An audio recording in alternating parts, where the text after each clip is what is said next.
이번에는 멀리 논산에서 올라오셨습니다. 선한 목자 TV의 대표이신 최창락 목사님, 이분은 매주 서울까지 KTX를 타시고 이렇게 서울까지 오셔서 하나님의 말씀을 전하시는 분입니다. 자, 최창락 목사님 박수로 맞아주십시오. 고맙습니다. 하나님을 사랑하시고 하나님께서 사랑하시는 애국 성도 여러분, 그리고 오늘 이 자리를 꽉 메우신 한 번 해병은 영원한 해병이다. 역시 해병대에서 제일 먼저 출전해 주셨습니다. 아마 애국 국민들에게 천군만론을 얻은 듯한 큰 힘이 될 것이고, 아마 이 나라의 조국 광복이 해병대 여러분들을 통해서 빨리 이루어질 것이라는 확신이 생깁니다. 대단히 감사합니다. 여러분, 저는 지난번 이 자리에서 지금 우리나라의 형편과 꼭 같은 성경 말씀을 드린 적이 있습니다. 드리는 중에 시간 관계상 중도 하차를 한 적이 있는데 오늘도 그렇게 시간이 많지는 않은 것 같습니다. 꼭 필요한 말만 요약을 해서 드리겠습니다. 지난번 제가 주제로 우리나라의 지금 조국 통일, 조국 광복을 위해서 꼭 일어나 주셔야 할 분들이 두 S가 있다고 했습니다. 하나는 육해 공군 참모총장이며 해병대 사령관이 바로 첫 번째 S더라고 말씀을 드렸습니다. 두 번째로 하나님의 좋은 군대, 그리스도의 군사인 이 기독교회가 바로 제2의 S더가 되어야 된다고 말씀을 드렸습니다. 그런데 이 두 S더는 과거의 S더처럼 꿈쩍을 하지 않고 있습니다. 웬일인지 모르겠습니다. 지금이 바로 자기의 소임을 다하고 하나님께서 권세를 부여받은 이 때를 위해서 발령을 받았을 텐데 꿈쩍을 하지 않습니다. 그래서 제일 먼저 우리나라의 육해 공군 참모총장, 해병대 사령관에게 하나님의 말씀을 전하겠습니다. 그분들에게 지금 드리고 싶은 말은, 내가 나의 국군 통수권자이지만은 국군 통수권자가 나라를 지키는 일과 민족을 지키는 일에 역행하는 정책을 명령한다면 나는 그 명령을 어겨서라도 죽으면 죽으리다 하는 이 각오가 반드시 필요합니다. 국군 통수권자의 눈치만 보고 자기 아니면 걱정을 해서는 이 나라는 누가 지킵니까? 여러분, 그런 군가 많이 불러보셨지 않습니까? 너와 내가 아니면 누가 지키랴 하는 군가도 있고요. 또 진짜 사나이 가운데에서 저는 참 전방에 근무하면서 열심히 불렀고 열심히 부르면서 가슴이 뭉클해지는 진짜 사나이가 있었습니다. 부모 형제 너를 믿고 단잠을 이룬다, 그 가사를 부를 때마다요 이 가슴이 뭉클해지고 그 새벽에 이 눈에서는 눈물이 쏟아졌습니다. 그런데 오늘날 이런 전방의 군대를 믿고 부모들이 단잠을 잘 수 있겠습니까? 불안하기 거지없습니다. 군인 이래서는 안 됩니다. 적어도 군인은 군인이 가야 할 길이 있고, 특히 하나님께서 군대를 일으킬 수 있는 이 고급 지휘관들, 이들에게 그런 지위와 그런 권세를 주신 것은 그냥 생계수단의 하나로, 여러 직업 중에 하나로 이렇게 주신 것이 아닙니다. 군인은 사명자의 길입니다. 이 나라가 위태해졌을 때 국가를 지키고 국민을 지켜야 하는 사명자들입니다. 지금이 바로 그때인데 왜 꿈쩍을 하지 않습니까? 이래서는 안 되는 것이죠. 여러분들이 불러야 할 이 군가를 여기 나오신, 또 앞으로 나오실 참 나이 들고 늙은 이 민초들이 태극기를 들고 부릅니다. 이 몸이 죽어서 나라가 산다면 기꺼이 이 목숨을 버리겠다 하는 그런 군가를 계속해서 부르고 있습니다.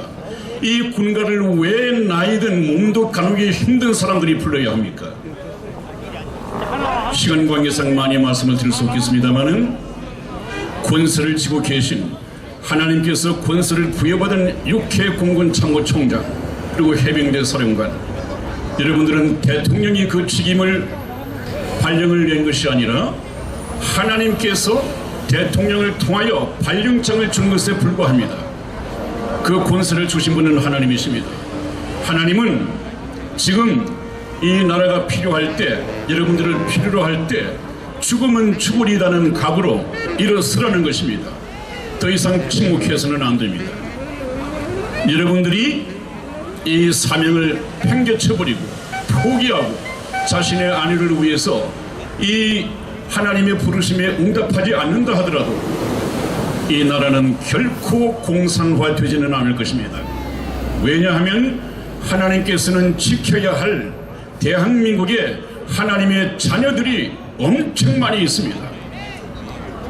하나님께서 사랑하는 자녀들을 하나님 나라로 옮겨지기 전까지는 절대 이 나라를 공산화시키지 않을 것입니다. 제가 여러분들에게 말씀드리는 것은 육해 공군 참모장 그리고 해병대 사령관님, 여러분들을 위해서 하는 걱정입니다. 하나님께서 말씀하셨죠? 너희가 너희 일을 하지 않을지라도 하나님께는 이 대한민국을 구원할 수 있는 방법이 여러 가지가 있다. 그런데 만일에 내가 할 수 있음에도 불구하고 하지 않았을 때는 너와 내 아비 집은 멸망받으리라 하는 그 말씀을 제가 전하기 위해서 올라왔습니다. 이 대한민국 절대 하나님이 살아계시는 한, 하나님께서 사랑하시는 애국 성도가 있는 한 하나님께서는 포기할 수 없습니다. 여러분, 예를 한번 들어드리죠.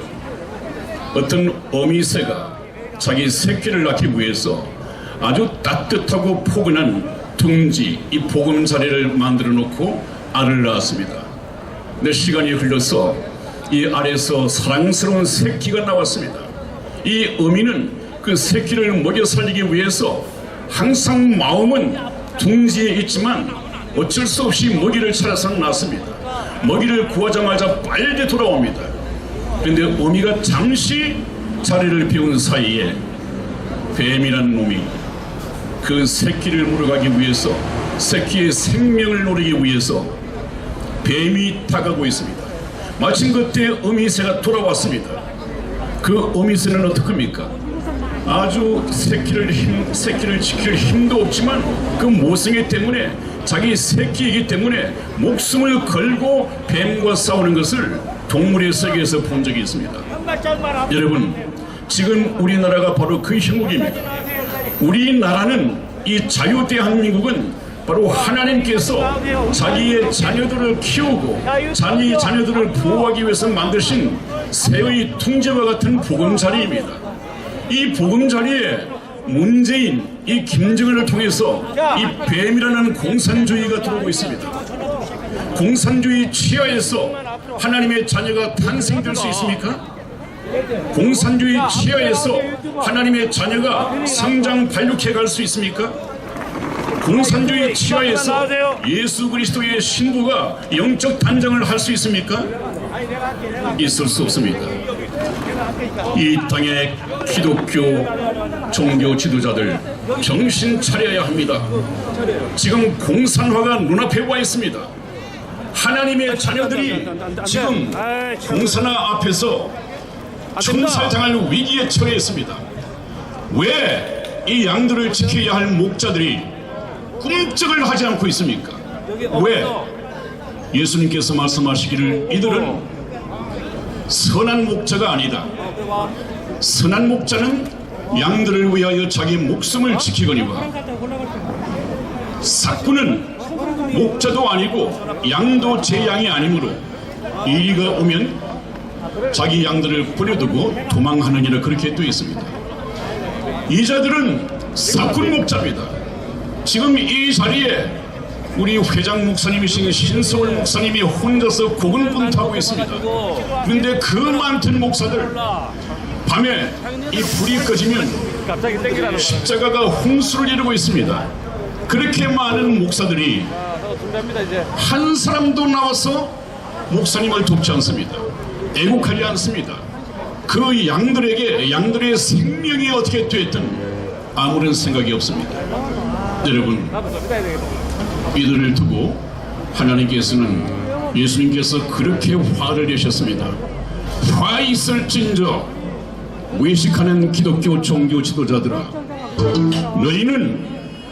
너희도 들어가지 않으면서 천국문을 닫아놓고 들어가려 하는 사람들도 들어가지 못하게 하는도다.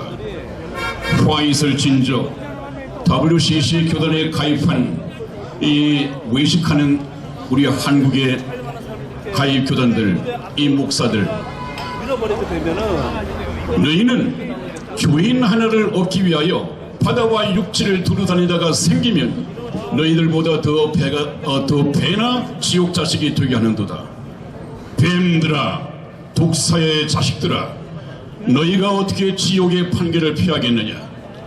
예수님의 말씀입니다. 여러분들께서 제가 전번에 항상 말씀을 드렸습니다마는 이번에 국가적인 위기, 우리나라의 군대가 사명을 포기하고 저 기독교 종교 지도자들이 자기들의 양을 지키는 이 사명을 포기한다 하더라도 하나님께서는 다른 방법을 통해서 구원한다고 되어 있습니다.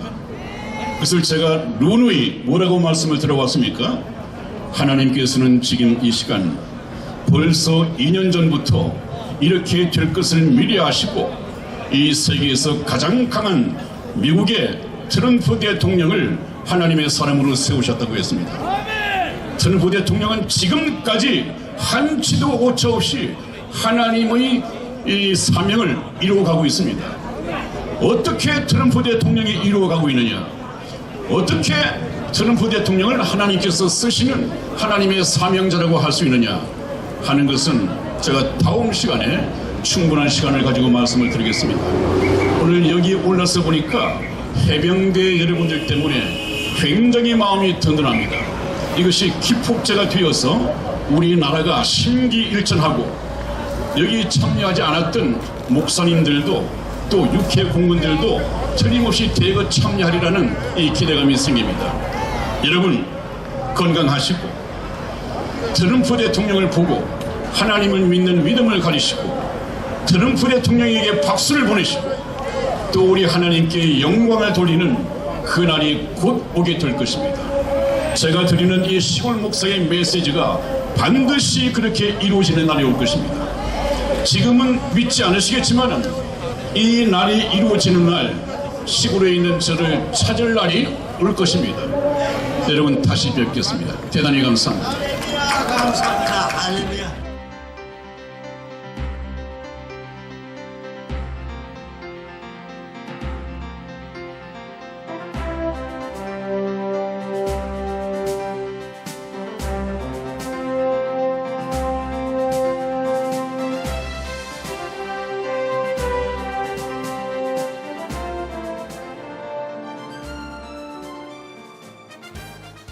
반드시 꼭 나와야 합니다. 대한민국 역사상 가장 깨끗한 대통령입니다. 어쩌면 이 겨울이 구치소에서 보내는 마지막 계절이 될지 모릅니다. 대통령께서 이 마지막 겨울을 지탱케 할 유일한 방법 중 한 가지는 태극기 집회도 아닙니다. 대통령을 위한 법적 싸움도 아닙니다. 그렇다고 세계를 향한 구명 호소도 아닙니다. 그 유일한 방법은 엽서 편지 보내기입니다. 대통령은 수많은 국민들이 보내주는 엽서 편지를 통해서만이 힘을 얻고 계시게 될 것입니다. 그 엽서 편지들은 대통령을 더욱 강하게 할, 그리고 국민을 위해서 자신이 살아남아야 한다는 이유들을 발견하실 것이기 때문입니다. 여러분, 함께해 주십시오. 이 겨울을 넉넉히 견디시게 할 여러분들의 따뜻한 격려와 위로의 마음이 전달되게 해 주십시오. 매일같이 산더미처럼 전달되어지는 여러분들의 엽서 편지들을 통해 대통령께 막바지 생기를 불어넣어 드리십시오.